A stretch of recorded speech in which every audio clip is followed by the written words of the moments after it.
마태복음 14장과 마가복음 6장에 동일하게 나와 있는 말씀이 바다 위에 걸어오셔서 제자들의 이 혼란한 상황들을 구원해 주셨던 그 사건이 동일하게 기록되어 있습니다. 마태복음 14장에는 베드로가 함께 무리를 걷다가 빠진 기사가 나오지만 똑같은 내용인데 마가복음에는 베드로의 이야기가 없습니다. 두 성경이 같은 상황을 설명하고 있지만 강조점이 다르기 때문입니다. 오늘 본문은 마가복음 6장입니다. 마가복음 6장에 예수님께서는 하나님 나라의 기쁜 소식을 온 세상에 전파하시고 더 나아가서 허기지고 굶주린 소외된 이웃들 그리고 그 당시에 고통당하는 백성들을 오병이어의 기적을 통해서 먹이셨어요. 이 일이 끝나고 난 다음에 제자들에게 먼저 배를 타고 너 저 건너편 벳세다에 가 있어라 라고 말씀하시고 당신은 산 위에서 기도하셨어요.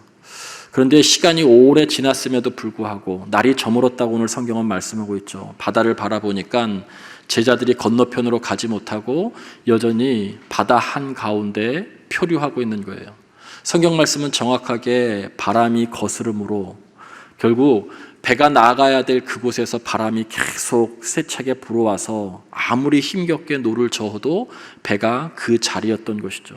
그것이 성경의 마태복음에는 한밤중 밤 사경이라고 말씀하고 있어요. 그러니까 오랜 시간을 애쓰고 노력했음에도 불구하고 그 자리에 머물러 있는 거예요.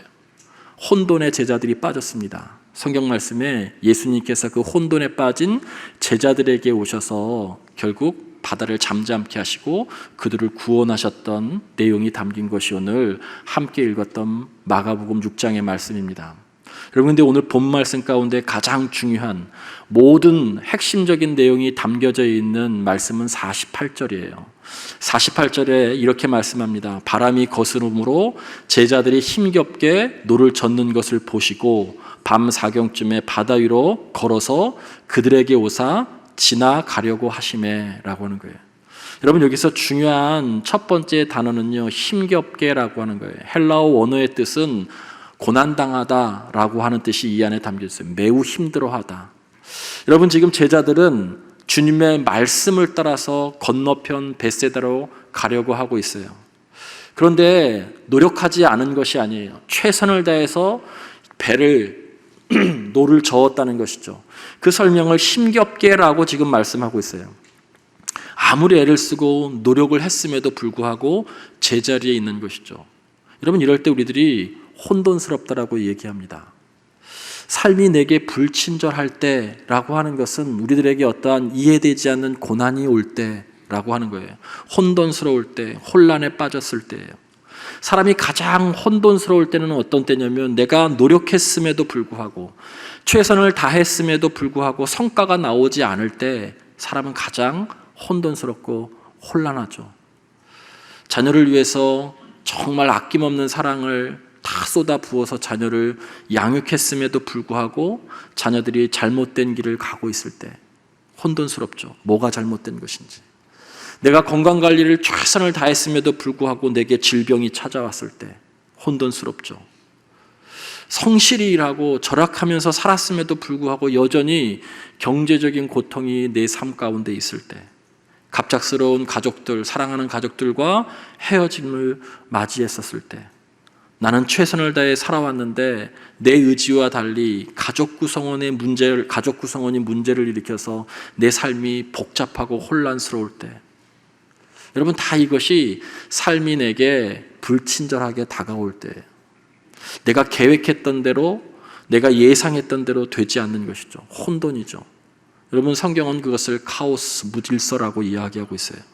내 질서, 내 계획, 내 예상대로 삶이 되지 않아서 혼돈스러운 겁니다. 혼돈이라고 하는 것은 모든 것이 여러분 뒤죽박죽이 되어서 갈피를 잡지 못하는 상태를 의미합니다. 여러분이 혼돈은 반드시 혼란으로 이어져요. 그렇게 뒤죽박죽 되었기 때문에 내가 어떻게 해야 되는지, 무엇을 해야 되는지 알지 못하는 것이 혼란이에요.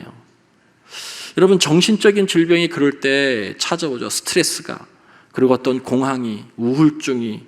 그래서 우리 안에 질병이 찾아오기도 하고 두려움이 엄습하기도 합니다. 스스로 자책하기도 하고 절망하고 포기하기도 하죠. 그래서 낙담하죠. 나는 안 되는 인생인가 봐. 난 뭘 해도 안 돼. 이렇게 낙담할 수 있다는 것이죠. 여러분, 그 순간에 오늘 이 본문 말씀을 깊이 묵상하고 붙드시길 바랍니다. 우리에게 그렇게 삶이 불친절하게 다가올 때, 고난이 우리에게 왔을 때 특별히 오늘 본문 말씀 48절 말씀을 묵상하고 또 묵상하면서 여러분 지금의 상황을 여러분 이겨내실 수 있는 우리 성도님들 되기를 주님의 이름으로 간절히 축원을 드립니다.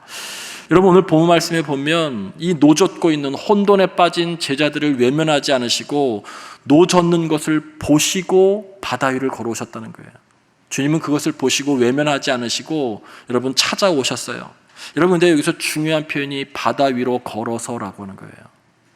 창세기 1장에 천지를 하나님께서 창조하실 때에 천하의 물을 한 곳에 모으시고 물과 무트로 나누셔서 땅과 바다라고 칭하셨어요. 고대 사람들의 세계관 속에서는 물이라고 하는 것은 혼돈의 상징이에요. 혼돈의 상징.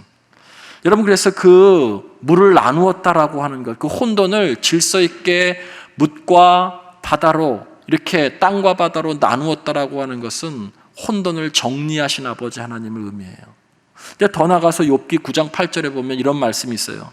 그가 홀로 하늘을 펴시며 바다를 밟으시며, 바다의 물결을 밟으시며, 이런 말씀이 있어요. 하나님이 어떤 하나님이시냐면 여러분 바다의 물결을 밟으신다는 거예요. 시편 65편 7절 말씀에도 주는 바다의 설렘과 물결의 흔들림과 만민의 소요를 진정시킨다라고 말씀하고 있어요. 여러분, 누가 바다의 그 물결을 밟으면서 걸어오실 수 있겠어요? 여러분, 누가 그 바다에 여러분 그 설렘과 물결의 흔들림을 진정시킬 수 있겠어요? 여러분, 세상 사람들의 그 소요를 여러분 누가 그것을 잠잠케 할 수 있겠어요? 바다 위를 걸어오셨다라고 하는 것은 다른 의미보다는요, 그 혼돈을 정복하신 예수님을 이야기하는 거예요. 바다를 밟으시며 이 바다를 정복하신, 그것은 혼돈을, 이 혼란스러운 상황들을 정복하시는 분은 오직 하나님 예수 그리스도밖에 없다는 것을 설명하기 위해서 바다 위로 걸어오시고 라고 이렇게 말씀하고 있는 것이죠. 마지막으로 중요한 표현이, 그러나 좀 이상한 표현이, 여러분 이 48절 끝절에 보면 그들에게 오사, 제자들에게 오셨다는 것이죠. 지나가려고 하심에, 이렇게 설명하고 있어요. 이상하죠? 그들이 지금 혼돈에 빠져 있어요. 혼란 가운데 있어요. 그들을 구원하기 위해서 오셔야 되는 그 예수님께서 오시긴 오셨는데 성경의 표현에 보면 그들에게 오사 지나가려고 하매라는 거예요. 마치 외면하는 듯해요. 그냥 지나가려고 하는 것이 아닌가. 그러나 이 문장은 그런 의미가 아니에요. 이 지나가다라고 하는 표현, 이 표현은 출애굽기 34장 6절과 33장 19절에 동일하게 두 번 반복해서 같은 용례로 쓰여지고 있어요. 출애굽기 34장 6절 말씀에 보면 여호와께서 그 앞으로 지나시며 선포하시되, 당신이 이스라엘 백성 앞에서 선포하는 거예요. 나는 여호와라, 자비롭고 은혜롭고 노하기를 더디하는 인자와 진실이 많은 하나님이라, 이렇게 말씀하세요. 당신을 드러내는 것이죠. 당신의 성품, 당신의 속성을 이스라엘 백성들 앞에서 드러내실 때에 지나가시다라고 하는 표현을, 백성들 앞에서 당신을 드러내실 때 쓰는 표현이에요. 결국 제자들에게 찾아오셔서 지나가려고 하셨다라고 하는 여기는 외면하는 의미가 아니고요, 당신이 어떤 분인가라고 하는 것을 제자들 앞에서 보여주시는 것이죠. 나는 혼돈을 밟는, 혼돈을 정복한 창조주 하나님이다라고 하는 것을 그들 앞에 보이셨다는 뜻이에요. 당신께서 이 세상에 생명의 주관자이심을 제자들 앞에 보이는 것이죠. 그러고서 선포하시죠. 내니 두려워하지 말라, 안심하라 라고 말씀하세요. 여러분, 우리의 인생의 혼란, 혼돈, 실패, 고난, 이런 것들이 찾아올 때 거기서만 머무르면 안 됩니다. 그것이 더 나아가서 삶의 지혜로, 더 나아가서 성숙으로, 더 나아가서 창조주 아버지 하나님과 깊은 교제의 자리로 나아가야 되는 거예요. 그것이 여러분 고난이 하는 일이에요. 고난이 하는 일이에요. 그래서 고난받는 것이 내게 유익이라는 거예요. 고난이 왜 유익이겠어요? 근데 고난 거기에서 머무르면 아무 유익이 없어요. 그 다음으로 성숙의 자리로, 인생을 더 한번 성찰하는 자리로, 그리고 하나님과 창조주 아버지 하나님과 깊은 교제의 자리로 나가는 것, 그것이 바로 고난이 하는 일이에요. 비교적 이 말씀을 조금 일찍 준비하고 마쳤어요. 묵상하는 과정 가운데 토요일 날 탄원시에 대한 말씀을 지금 나누고 있잖아요. 사순절을 맞아서. 그날도 설교 준비를 다 하고 토요일 날 새벽에 말씀을 새벽 기도 때 전했어요. 근데 원고에는 틀림없이 다니엘이라고 분명히 써 있어요. 제가 다니엘 이렇게 4번 얘기해야 되는데 다니엘 그러고 난 다음에 다윗 이렇게 얘기했다는 거예요. 저희 아내가 그러더라고요. 나는 내 삶에 제일 혼돈스러울 때가 당신이 강단에서 잘못 이야기할 때 제일 혼돈스럽다는 거예요. 토요일 날 새벽 설교를 마치고 집으로 가는데 저희 아내가 그래요. 혼돈스러워서 정말 힘들었다는 거예요. 아니 다니엘이지 어떻게 그게 다윗이냐고. 아니 내가 다니엘이라고 얘기했지 어떻게 다윗이라고 얘기했냐고 그랬더니 유튜브를 틀어주더라고요. 그 유튜브 보니까 정말 다니엘 1번 얘기하고 다윗을 3번 얘기한 거예요. 저는 틀림없이 다니엘을 얘기했는데 혼돈에 빠졌어요. 그 차 안이 혼돈에 빠졌어요. 분위기가. 혼란으로 이어지더라고요. 이 영상을 내려야 돼 말아야 돼. 네, 결론은 우리 성도님들이 알아서 해석하는 쪽으로 제가 해석해서 그냥 뒀습니다. 저희 아내한테 그러면서 오늘 설교에 대해서 좀 나눴어요. 당신이 인생에 있어서 가장 혼돈스럽고 혼란할 때가 언제야? 라고 얘기했더니 어느 때였다고 이야기하더라고요. 그때 어떻게 했어?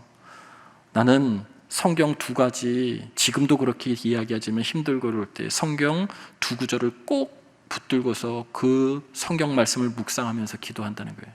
그 성경 말씀을 붙들고서. 그 첫 번째가 시편 121편. 내가 산을 향하여 눈을 들리라. 나의 도움이 어디서 올까? 나의 도움은 천지를 지으신 여호와에게서로다. 눈을 들어서 진정으로 도와주실 그분이 하나님이신 것을 고백하고 하나님께 도와달라고 기도한다는 거예요. 또 하나는 요한복음 14장에 내가 너를 고아와 같이 버려두지 않겠다. 홀로 두지 않겠다. 이 말씀을 붙들고 힘들고 어려울 때 묵상하며 하나님 도와달라고 기도한다는 거예요. 여러분 삶이 흔들릴 때, 고난받을 때 여러분 제일 중요한 것은 시선 처리예요. 어디에다가 시선을 두느냐라고 하는 거예요. 그래서 시편 기자는 내가 산을 향하여 눈을 들리라. 나의 도움이 천지를 지으신 여호와에게서로다. 시선을 그럴수록 하나님 앞에 집중하고 그 하나님 앞에 도움을 구한다는 것이죠. 여러분 배 타고 가시면 막 파도가 일렁거리면 배멀미 하잖아요. 배멀미. 여러분 배멀미 할 때 배를 바라보고 파도를 바라보고 일렁이를 파도를 바라보면 여러분 훨씬 더 멀미가 심해져요. 그럴 때는요 멀리 바라봐야 돼요. 목적지를 바라보고 수평선 저 끝을 바라보고 저 멀리 있는 산을 바라보면 그래도 조금 가라앉아요. 가까운 곳을 자꾸 바라보면 그런 것이죠. 결국 시선 처리가 중요해요. 그래서 찬양도 성경도 주를 바라보라고 이야기했어요. 주를 바라보라고.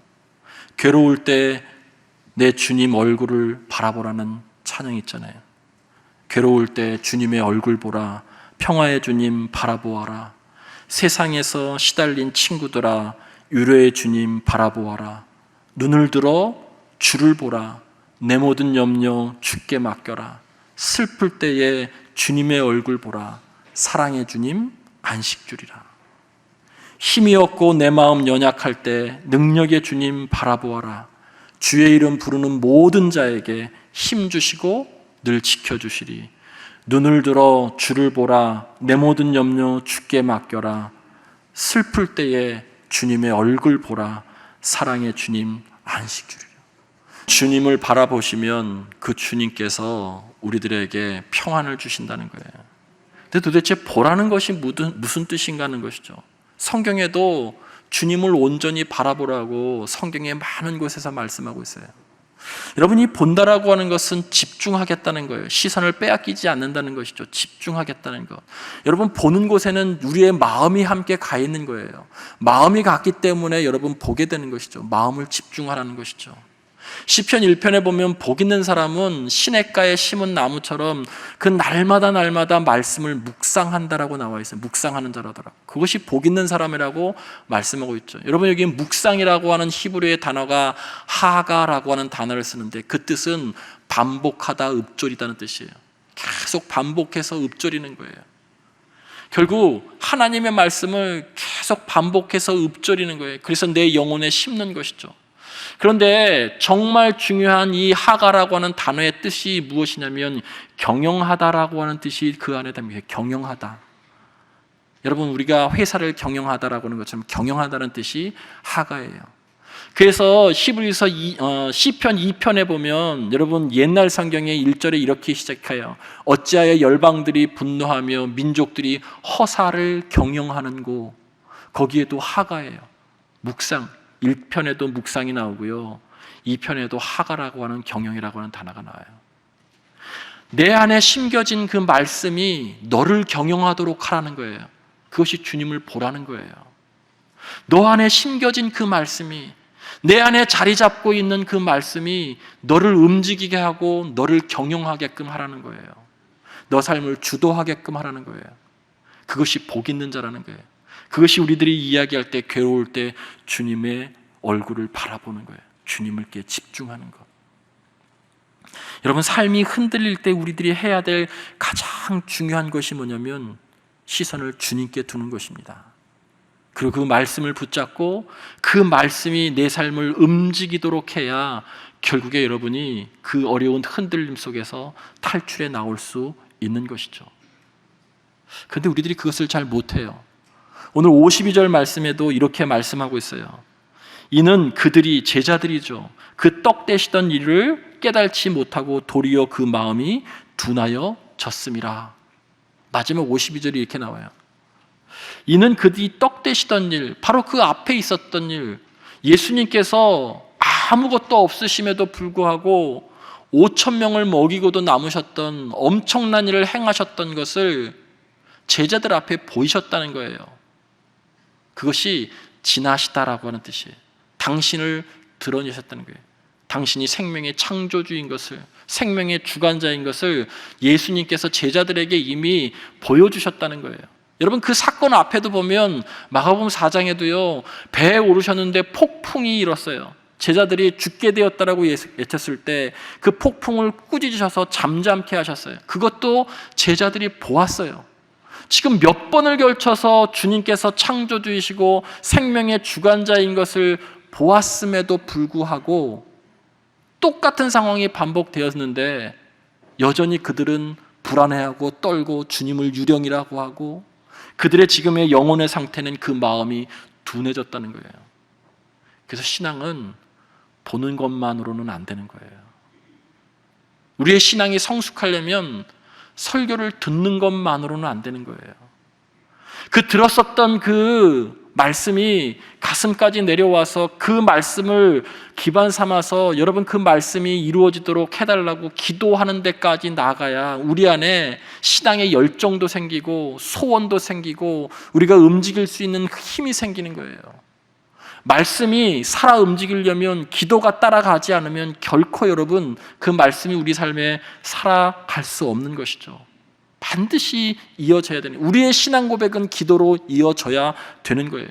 우리가 들었던 말씀은 반드시 기도로 이어져야 말씀이 우리 삶에 실현될 수 있는 것이죠. 그래서 삶이 내게 불친절하게 다가올 때, 고난받을 때 우리들이 해야 될 것은 말씀에 집중하고 그 말씀 새긴 것으로 힘얻어서 그렇게 살게 해달라고, 힘달라고 하나님 앞에 기도로 이어져야 되는 거예요. 여러분, 고난이 우리들에게 하는 일이 무엇인지 아세요? 고난은 우리를 흔들어서 다음 길로 가게 길을 안내하는 역할을 해요. 이것이 고난이 하는 일이에요.